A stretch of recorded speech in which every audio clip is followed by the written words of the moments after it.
Well, welcome back, everyone, to Digital Hammurabi. I am Dr. Josh, and we are continuing on with our Hebrew lessons. So let me get the comments section up here. If you have a question as we go through, please tag me in the comments section, and I'll try to answer it.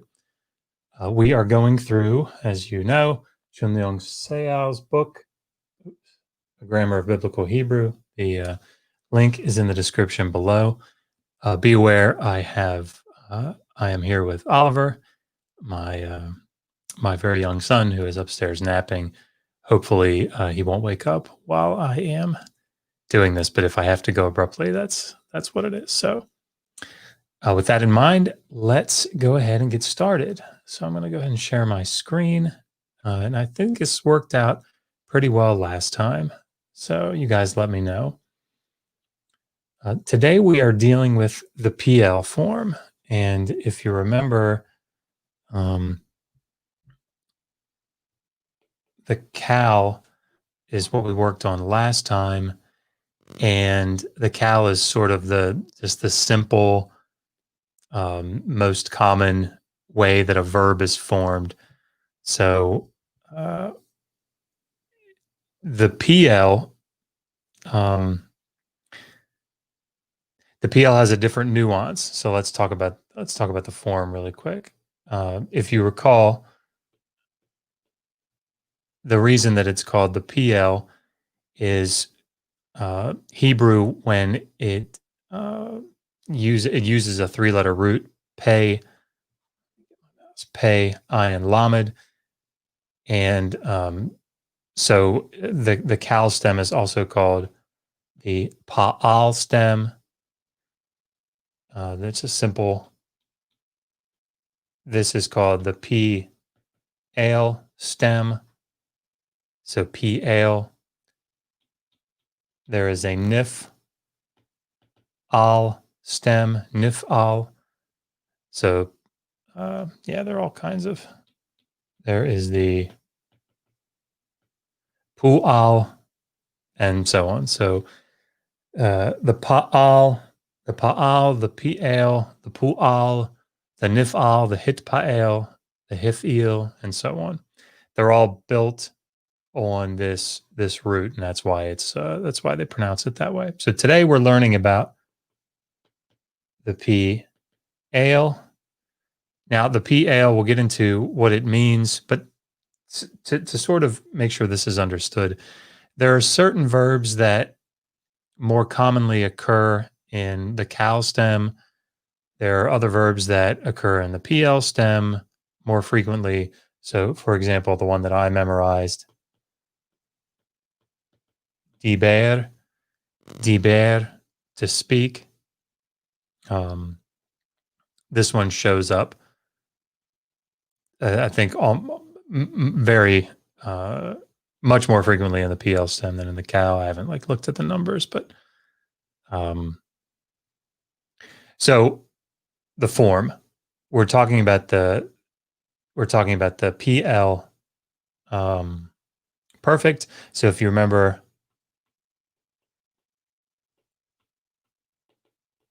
just to quickly go back through it, shamarti, shamarta,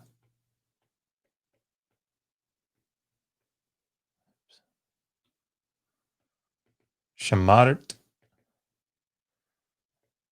Of course, I'm going to run out of room. Shamar, shamara, right?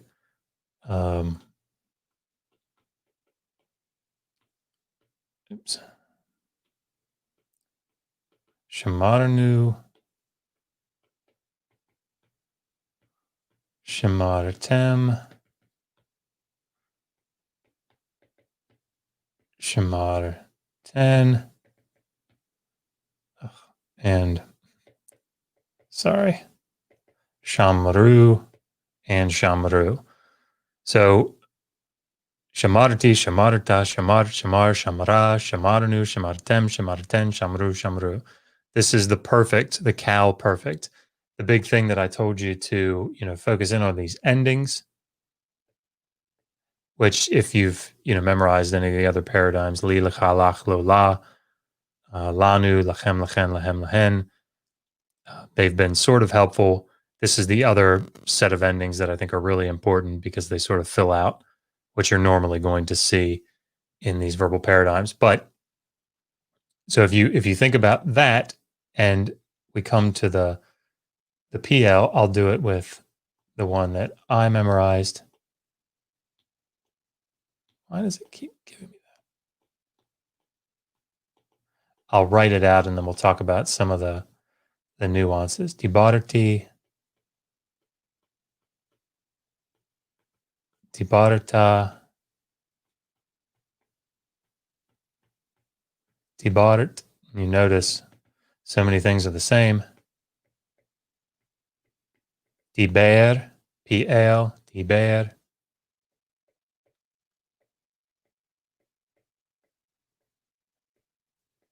Dibra. I think I can probably do this. Maybe not. So shamarti, dibarti, shamarta, dibarta, shamart, dibart, shamar, diber, shamara, dibra. So you can see the T, tot, nothing. Endings are all the same in the perfect, the PL perfect. So if we continue on,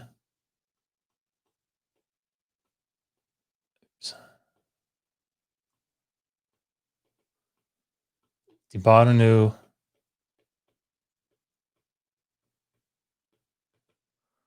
dibaratem.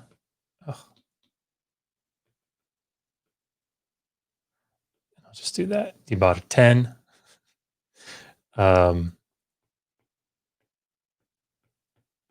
Dibru, dibru. So dibarti, dibarta, dibart, diber, dibra, dibarnu, dibartem, dibarten, dibru, dibru. So this is the PL perfect paradigm. Say that 3 times fast. And so again, you can see the forms are very similar to the Cal perfect. The endings are the same. You just have a different vowel pattern, which or that comes before it. So,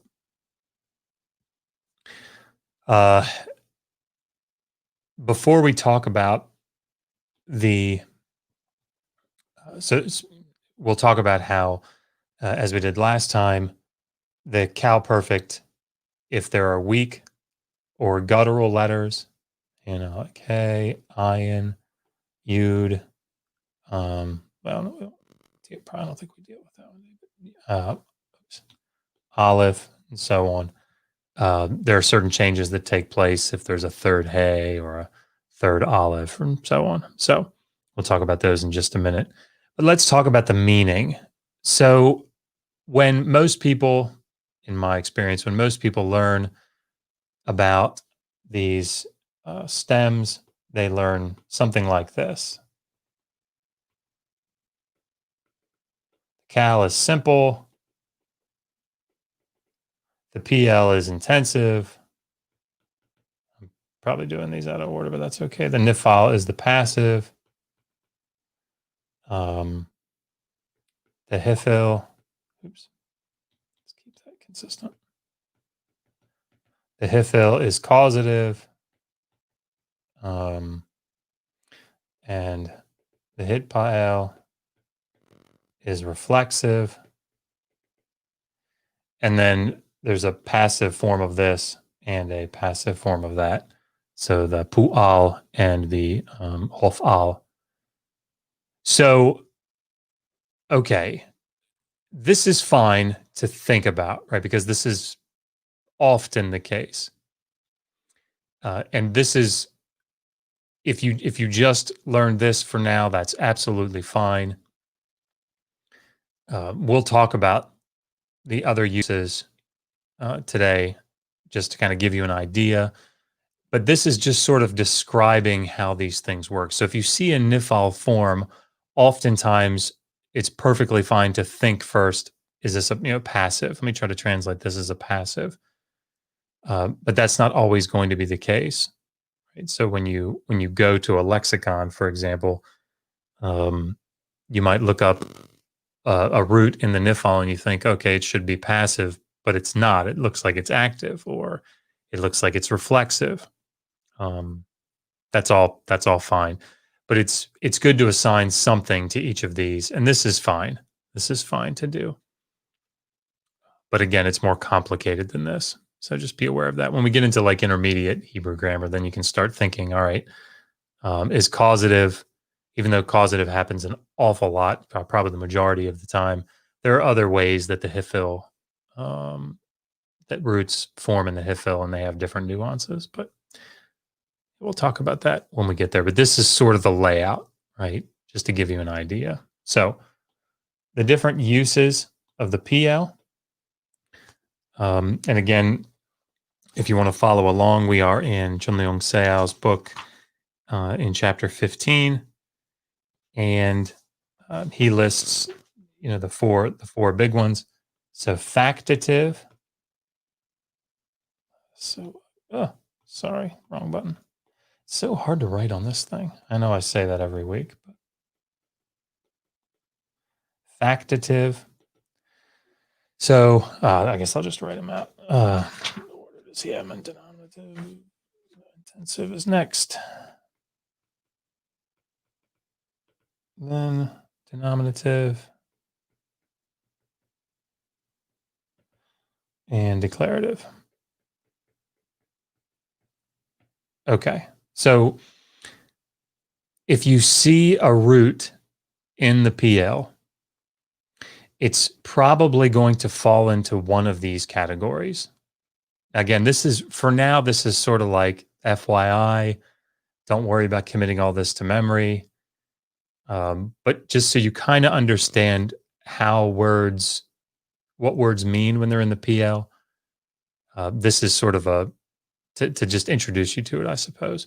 So if you have a stative verb or an intransitive verb, so one that doesn't have a direct object. So I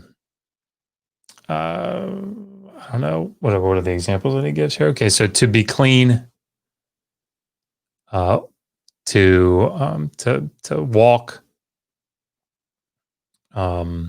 these are stative and intransitive verbs. So what the PL does, if you have a stative or an intransitive verb, what it can do is make it transitive. So, for example,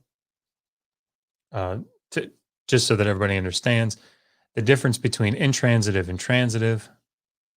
Now I've do this. Put it in a different color. Transitive is the verb takes an object. So Jimmy hit the ball. The ball would be the object. So hit is a transitive verb. In other words, it's translating. I'm trying to think of a good way for you to remember it. The effect of the action onto an object, or transmitting it. How about that? So Jimmy hit the ball. Hit there would be transitive because Jimmy's doing something to something else. Intransitive would be Jimmy walks, Jimmy runs, Jimmy swims. Those that you don't swim something, or you don't say Jimmy swims his fish. I don't know. Now you could say he makes his fish swim, but it's different. But intransitive verbs don't take an object in the sentence. So, okay. With that in mind, if you have one of those types of verbs, a stative or an intransitive verb, if it's put in the PL, then it can make it transitive. So it's the example that he gave, right? So to be clean,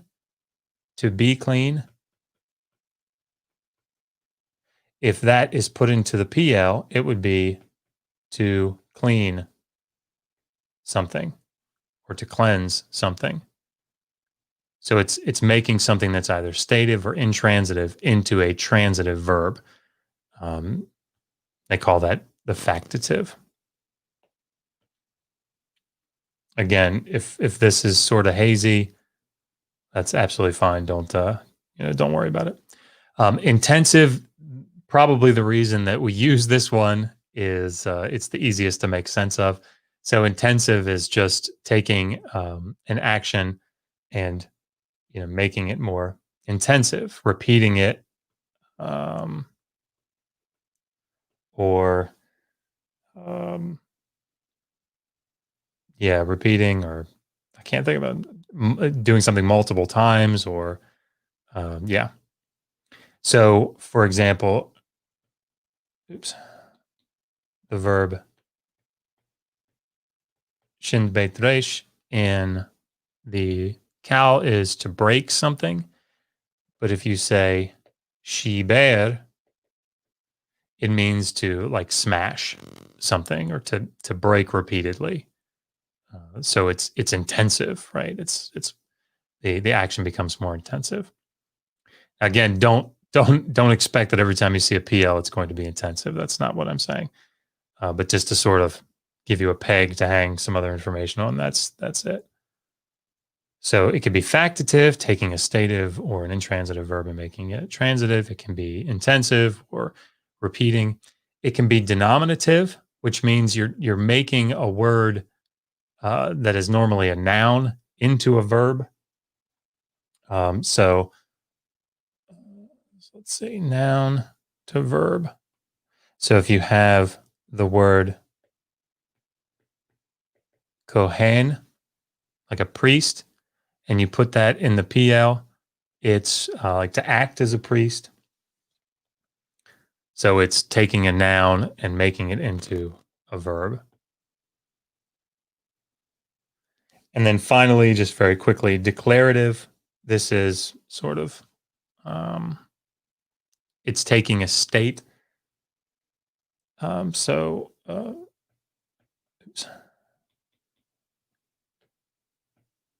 Like a state of being and turning it and declaring it to be so. So, righteous in the cow would be to declare righteous. Sorry, running out of room here. To declare righteous. Innocent, to declare innocent. So if it's in the PL, a state of being is in the PL, it could be that it's declaring that to be the case. So these are the different ways that the PL can be used. Now you're going to find, even though we've sort of given 4 broad categories, you're going to find PL forms that you're like, this doesn't seem to fit any of these. Yep. That's okay.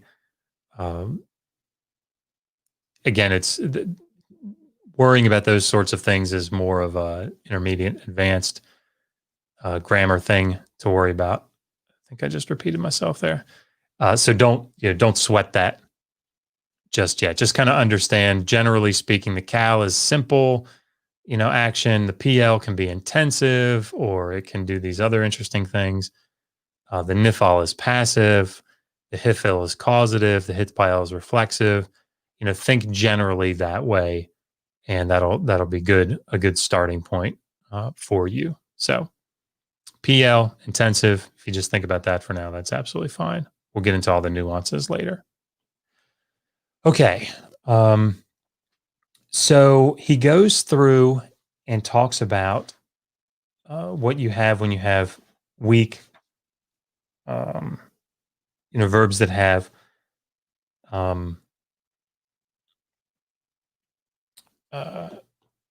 guttural or weak consonants in them. So, what's the example that he gives here? Okay. So, mem, aleph, nun, like to refuse, to reject. If you remember your pattern, I need to just get a bigger screen. That's what needs to happen here. Let's put it out here.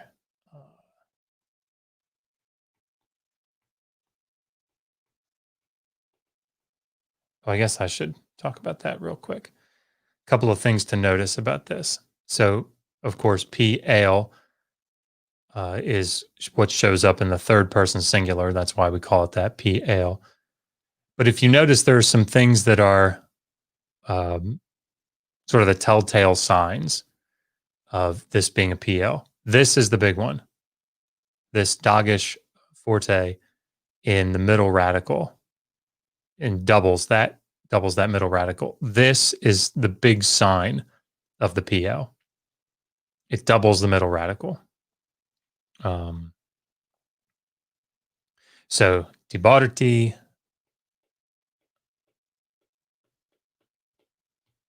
dibarta,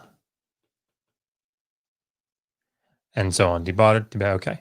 So if we were to try to do this with mem, aleph, nun, you can imagine what's going to happen here. Ah, what? Man, that it's like that doggish, that aleph doesn't want to have a doggish in it.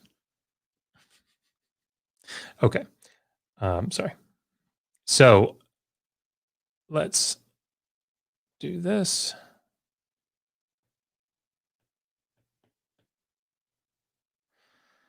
So what do we do? You want to have this doggish go in here, but as you can see, it refuses to have it.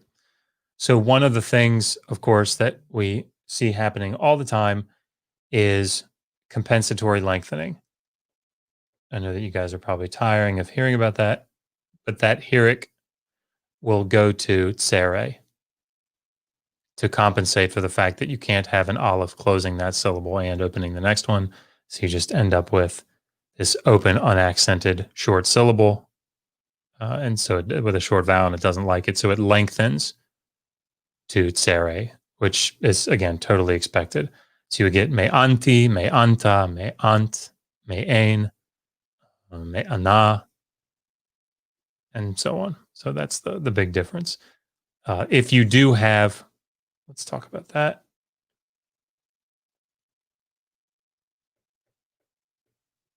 If this were going to be the third feminine singular, you get your tsere there because you compensatory lengthening, and you would expect this, right?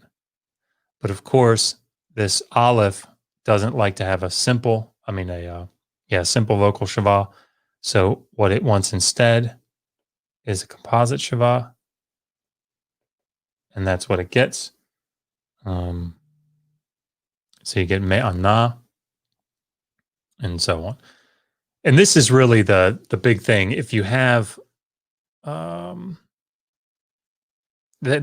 you'll see that these letters follow the same patterns. So that's the big thing. Here, if you have our verb, let me do this. Mem, lamed aleph, to fill something. And you want to put your, let's just,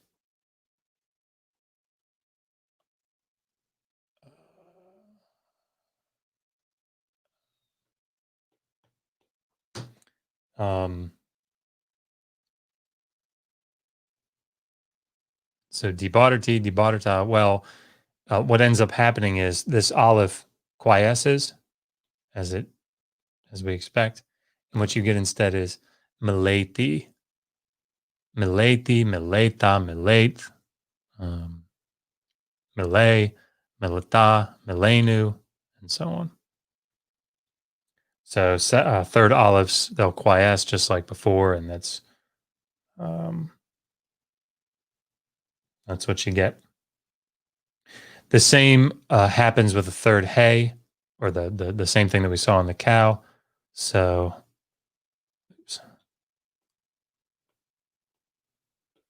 gala, to reveal. In the cow, we saw the hey drops out and is replaced by a yud, and you got galiti, galita, galit, gala, galata. So the same thing is going to happen here. Giliti, gilita. But just it's the same thing. That third hey goes to yud. No real surprise there.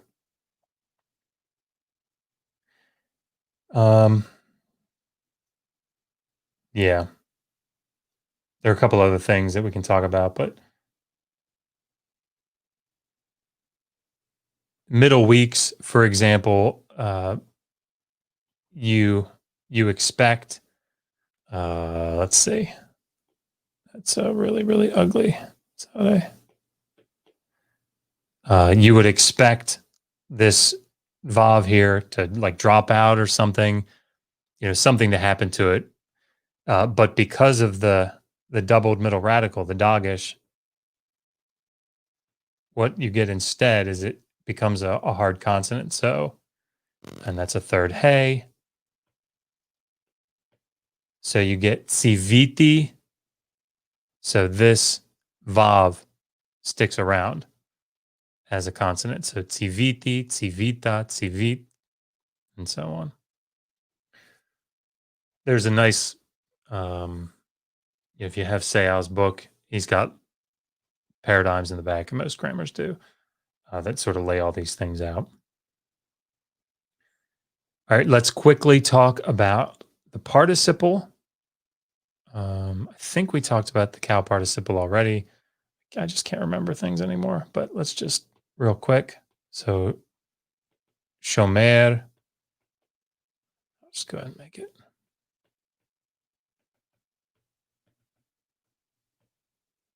Sorry, shomeret. Shomrim. Boy, this is getting difficult to see in this small screen. Shomrim and shomrot. So that's your cal active participle. The PL also has a participle. So if we use dalet beit resh, the sort of telltale sign of the PL is in the participle is a mem prefix with a shava underneath of it. Medaber.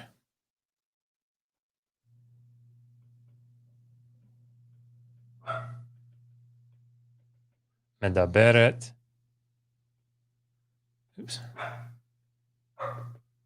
Sorry. Medabrim and Medabrot. Come on. Okay, well, it won't let me write that second one. Anyway, you get the idea. Medabrot. So medaber, medaberet, medabrim, medabrot. Just the mem shava, and then your doubled middle radical. These are things that sort of tip you off. This is a PL. And kind of keep that in mind, because you'll see in the imperfect, this shava is going to show back up as another, sort of tip.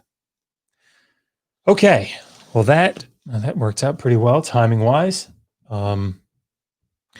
My kids just showed up, so I hate to do this, but I may actually cut this short. Megan just came back with the kids, so we got through the lesson. No reading this week because I don't think it's going to work out very well with everybody here. But we will pick up at the end. Sorry, everyone. We will pick up next week with the next chapter in sales grammar, and then we will finish up 1 Kings chapter 1 and get into 1 Kings chapter 2. I'm sorry, I feel like I'm letting everybody down here, but not doing some reading, but we'll pick it up next week, I promise. So thank you all for watching, and until next time, resist poor scholarship. Always ask, how do you know that?